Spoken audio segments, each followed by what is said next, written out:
Hello friends, welcome. Friends, on 10th November 2023, I wrote an article which talked about the unlocking the story of India's 5G rollout. Now friends, in this article, if you go through the conclusion of this article, what I am basically saying is that 5G rollout in India is still in a very early stage and lot of work requires to be done. And for those viewers who don't have the time, I want to use this video to quickly take you through some of the challenges that we are going to face as far as our 5G network rollout is concerned. Now, before I get into the dynamics of the data to tell you what the story is, let's understand where the challenges are. Now, friends, in India, 5G has been primarily deployed in 3.5 gigahertz band and the 26 gigahertz band, which is the millimeter wave band. These are the key bands of 5G. Now there is one more band which is 700 megahertz band, which only one operator has, which is Reliance. Bharti does not have low frequency 5G spectrum. Now, regarding the other technologies that we have deployed in India, which starting from 2G to 4G, you will find that they have been deployed in mostly mid frequencies and low frequency bands. Now low frequency band means it has been deployed in LT has been deployed in 800 megahertz, 3G has been deployed in 900 megahertz, then we have got 1800 megahertz, then we have got 2100 megahertz and 2300 megahertz band. So these are the bands. Now friends, everybody who knows the communication sector, from a technical point of view will understand that the lower the frequency, better is the coverage. Right? So everybody knows that. Now 5G has been deployed in a band which is higher, which is 3.5 higher than the 2.3 gigahertz band. The 2.3 is low frequency, 3.5 is higher frequency, and 26 gigahertz band is still in higher frequency, right? Though 700 megahertz band is also there as far as 5G is concerned, but the quantum of spectrum is too less. It's only 10 megahertz, and Bharti does not have, Vodafone does not have, and BSNL is using 700 for 4G. So therefore, in order to ensure that we have got ubiquitous coverage as far as 5G is concerned, what do you think that the story should be? The narrative should be that we have to increase our base station density. When I say base station, I basically tower density. Not base station density, because tower density. The towers are the primary anchor point on which the base stations are held. The higher the tower density, more will be the coverage. The better will be the coverage, right? So therefore, it is very important to look at from a point of view of whether we have been able to enhance our tower density in our country as far as when we are doing 5G rollout, we have been doing 5G rollout or not. That is the most important benchmark on which the coverage, quality of the coverage of 5G network will be tested. So let's look at the data. So you can look into this article later, and because I don't have, it will be a waste of time for me, to go through this article. Let me go through the data. Now, what I've done, friend, is that I have extracted this data from the DOT's website and show you where the website is. Here is the website. So if you go through this website, you'll find that the tower data and the BTS data, the cumulative tower and BTS data, you can find here. So I'm going to just click on this link and show you where you can get the data. Here is the data which is available. Just a minute, because important. When I do articles, when I do videos, it is important for me to show you the data. Otherwise, it does not make any sense. Speculative videos, speculative article makes no sense, right? So look at this data. So this data is available on a daily basis, and if you look at, you can get the cumulative value of the data starting from I think 2018. So when you go to 2018, you can, for 12 within a 12 days window. So we can only get 12 days window. It's important that, let me just to show you one how difficult it is to extract the data. Also, you should understand it is not easy to extract all this data from government website. So I have chosen 1st January 2018. Then I choose 12th January and I say draw graph.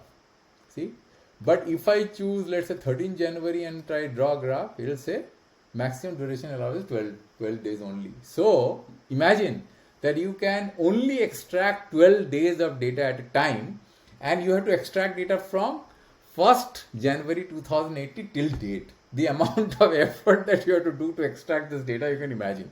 So it is not easy to extract this data, and I had to do a lot of work to extract this data, and this is the data, this is the Python program that I wrote to extract this data and then further process this data here.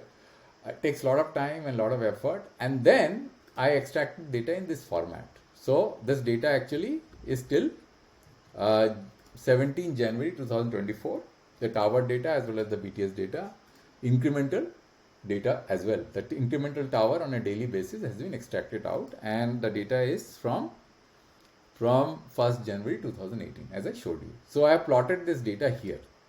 This is the chart we have plotted. Now, this chart basically is a quarter level time scale.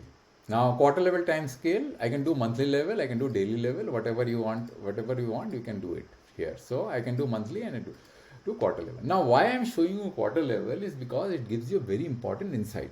What is the insight it is giving? If you look at the incremental BTS number, so what is BTS and what is towers? Let's understand that very clearly. BTS is the base station which goes onto the towers. Tower is an anchor point where the base stations are hosted. Now, base stations can be of multiple types. You can have a 2G base station, you can have a 3G base station, you can have a 4G base station and a 5G base station. All these base stations are going to be hooked into the antenna which will be hosted on the top of the tower, on which the signal will be radiated. So therefore, one single tower can have multiple base stations.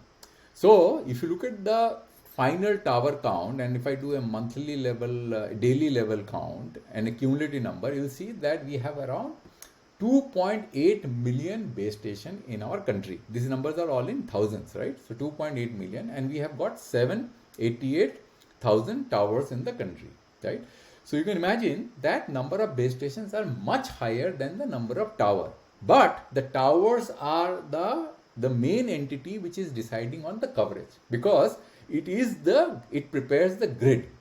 Higher the density of the tower, more the coverage will be. Lower the density of the tower, less the coverage will be, because the base station's location is dependent on the location of the tower. Okay? And the base station's coverage depends on frequency. Higher the frequency, lower the coverage. Lower the frequency, higher the coverage. This is a simple principle that one has to basically understand. Now, let's do a quarter level trend, which will be very easy for you to understand where we are as far as our 5G deployment is concerned. Now, these two rows are giving cumulative numbers of towers, of BTS as well as towers. BTS is base stations and towers are, which I have already explained to you. This is the bottom part of this dashboard is giving you incremental numbers, right, on the granularity of the time scale that you have chosen. So for example, I have chosen a time scale of quarter. So in every quarter, how much this deployment has happened as far as the BTS is concerned. For example, in FY21 Q2, we have got added 32,000 base stations. Similarly, FY24 Q1, you have added 153.5K base stations, right? That is what the number is telling us. Now, towers, the numbers are basically in FY21 Q2, you have added 16.8K towers.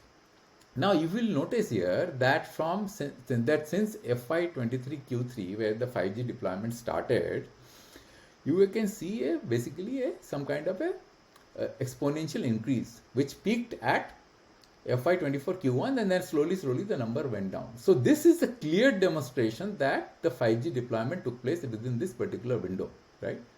It started from FY23 Q3, increased and peaked into FY24 Q1, and then it has gone down. And this number is till 17 January 2024, right? But if you look at the tower density, the tower numbers, the incremental tower, they have been going down, dropping down. So though the base station numbers have been increasing, the tower deployment, incremental tower deployment has been dropping in India. So the tower density has not increased, and this is very clearly apparent from these numbers. Look at this. The tower graph, right, it is not as significantly, it is not increased significantly because of the contour of the graph will tell you. Whereas the base station numbers have picked up. So what the operators have done is they have basically deployed 5G on the same grid, which hosts the 2G, 3G and the 4G, their 4G network. So they haven't increased the tower density of 5G significantly that it is required, because 5G is primarily at higher frequency, 3.5 gigahertz band, 26 gigahertz band. The tower density has not increased. So if the tower density has not increased and you are using the same 4G grid, your coverage is definitely not going to be better, except for Reliance, which is using 700 megahertz band as far as 5G is concerned. But the challenge with Reliance is that the quantum of spectrum in 700 megahertz is only 10 megahertz, right?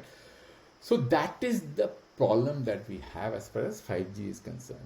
That is why this article talks about, if you go through this article, which I showed you just now, that this article says that the 5G deployment in India is in its infancy. It is still not at the level what we need to be.